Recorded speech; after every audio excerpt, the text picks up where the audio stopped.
Check it out, guitar friends. Today we're taking my best guess at trying to keep up with this man right here. He's a bad mofo. Guthrie Trapp, telecasting from East Nashville. I'm stratocasting, kind of, from East Nashville as well. And we're gonna grab some of these licks from his recent video. We go through a Duke Ellington tune, but throughout the intro, there's some great stuff. We're gonna see what we can grab. Let's start right off the top. And as the good man says himself, no extra charge for mistakes. There shall be plenty.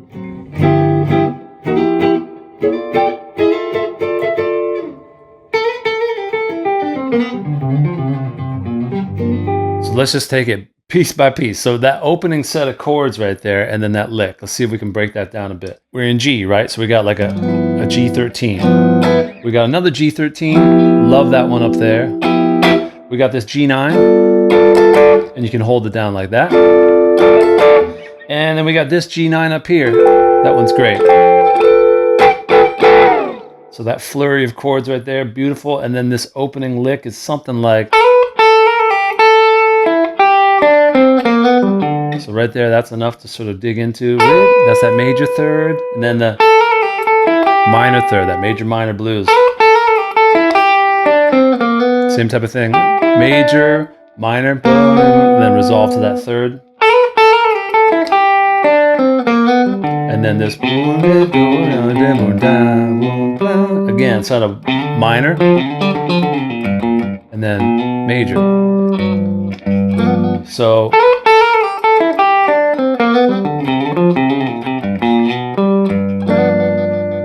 and you know, I'm not playing full speed, but that's what we're working our way up to. Yeah. Those triads. So good. Let's just grab that. So I was working through this a little bit. I think what we got be like a D minor triad, C major triad, and then like just a G major, or you could probably hit that flat 7 too. So it's like, and then it just continues down, string group. So strings 2, 3, 4.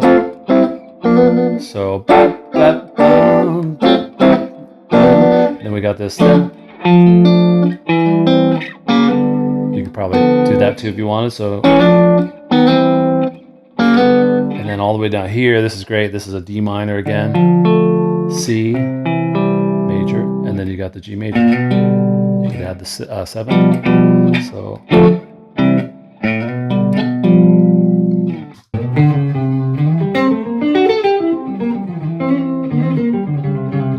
Just spooky.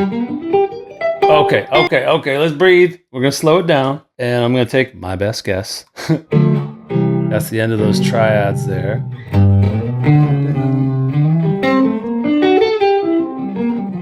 Okay, hang on there. Let's dig into that. We got this.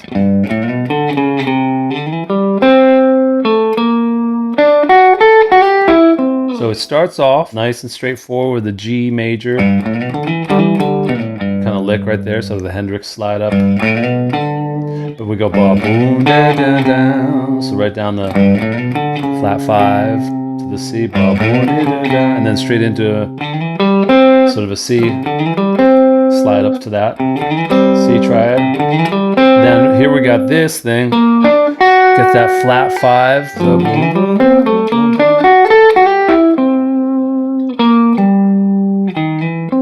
so that whole sequence there.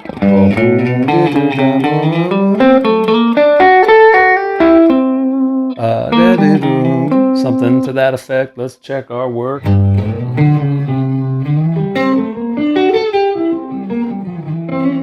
Ooh, straight into that like. So that's really cool. All right, everything's really cool. So we got this.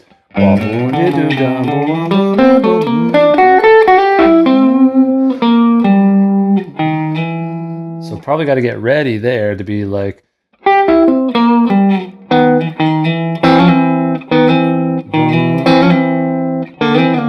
So that's a really fun movement right there, like if you're in a G blues.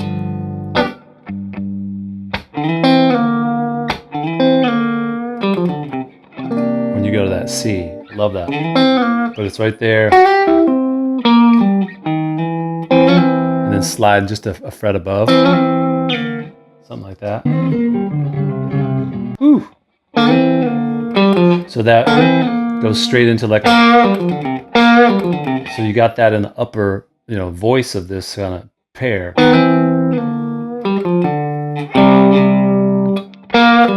So you got this G droning, and then that's a really good little thing just on its own.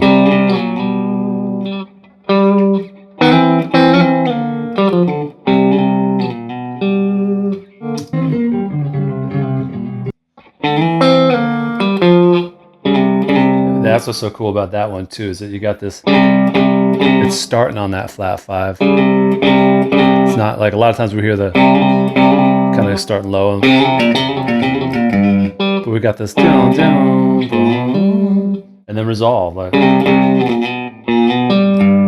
getting into this lick, let's check this out. So just repeat it across 3 octaves. Boom, it's like the boom, boom,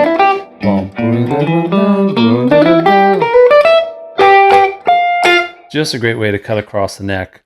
And I think of it as sort of like copy pasting, just taking it. Sometimes it gets considered as like the diagonal pentatonic, but really just the power of taking a lick and playing it in different spots on the neck can teach you so much. Because if you're suddenly in the middle of the neck, middle of the set of strings, sometimes we just have nothing there. Like we sort of hit a pothole. But if we got this,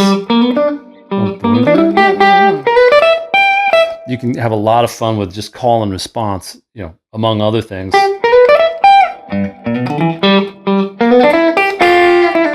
All right, so that's as much as I'm going to try to tackle in the intro. I usually take maybe 3 or 4 licks to try to process and get it into my vocabulary. And one thing I like to try to do is just quickly see if I can take some of those licks and move them to another key. So for example, like these chords in G, just making sure I got them in C. Obviously, I'm going to need that on the 4 chord, and I'm also going to be playing a lot of blues in my life in C. And some of those licks like make sure that I just can do that like on the fly.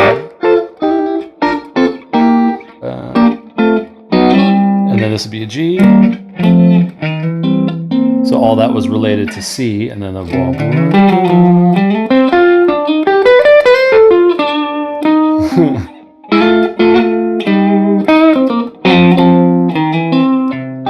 moving it to C. All right, switching gears now. We're going to go acoustic and see if we can snag 1, maybe 2, 2.5 of these licks that Guthrie was shredding down at Groon's when he was hanging out with Uncle Larry himself on his B-Day. And I'm going to need the celery juice for this. That's right. That's a bit of celery juice. Because if you can't be good, at least be healthy, right? Celery juice. Don't stray far from the toilet. That's their slogan. Let's check it out. That little... That's a good one, Rose. Oh yeah, oh yeah. Okay, there it is. Man, my guitar don't sound as good as his, but mine has the fancy dots, right? I mean, that's gotta be good for something. There we go. I'm totally out of my, I'm way out of my depth here playing this style, but I love that, So, we're in drop D, and we're getting these approaches from a half step below, right, into the 5th.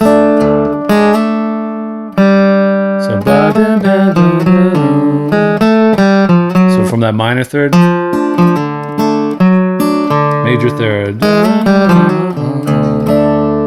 and then this kind of like a picture like a D7. We got, but now we go adding that sort of half step kind of sauce to it.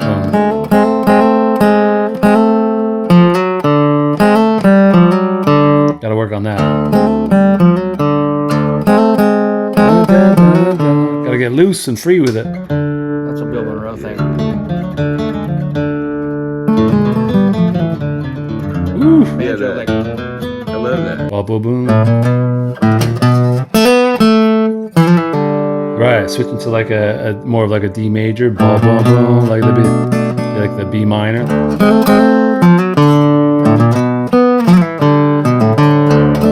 Nice.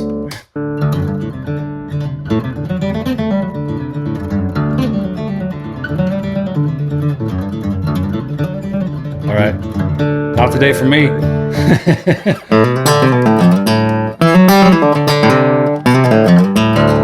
Not even close, but close to close. It's greasy. Ooh. Greasy.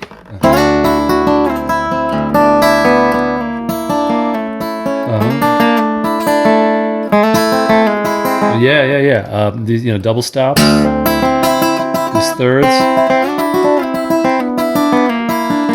I like that. So that for a moment does sort of like a G minor. Like.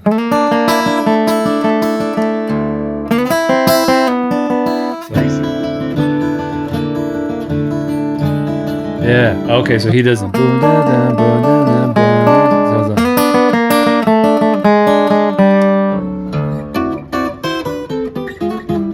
So we got this D9.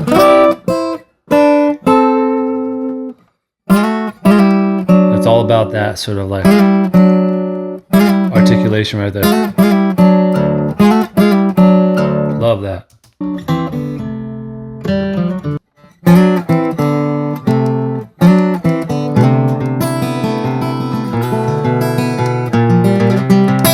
Not today, but almost.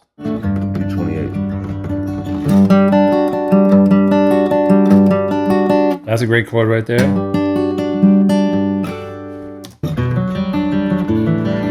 Nice. So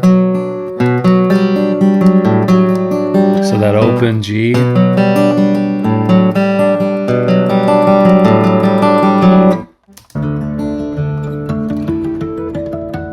can't do that today. Get back to me in a month. It's cool. I'll show you. I think I stole this from you. This is my favorite. Well, I love this. One of my favorite Uncle Larry moves. Guthrie doing an Uncle Larry lick here. F. B flat, A. Yeah. That sounds familiar. Yeah. Oh, yeah. I'll show you my. Nice, let's check that out. So we got this like, we got that. So.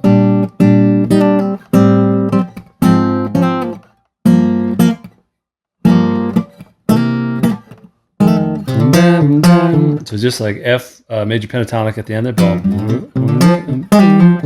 This little nice shell chord here. So it's like a B flat 6, but we got this A minor 7, and like an A flat 6. But it's really just about that. And then the 2-5-1.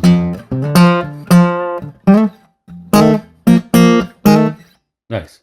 Other favorite one. Ooh. What's going on here? So this is. Oh yeah. This is where I've recently started doing this kind of shape, more kind of coming from the like money for nothing, right? So you're like.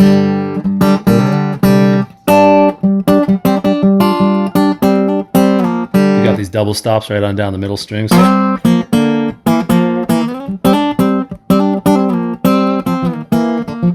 Lots of stanky stuff in there. So I've actually recently been kind of digging into that. So you see that it just kind of looks like almost like power chords right up there, just sort of an octave higher, right? Of course, this guitar doesn't quite sound as rich as what he's got going on, but that's the idea. Putting the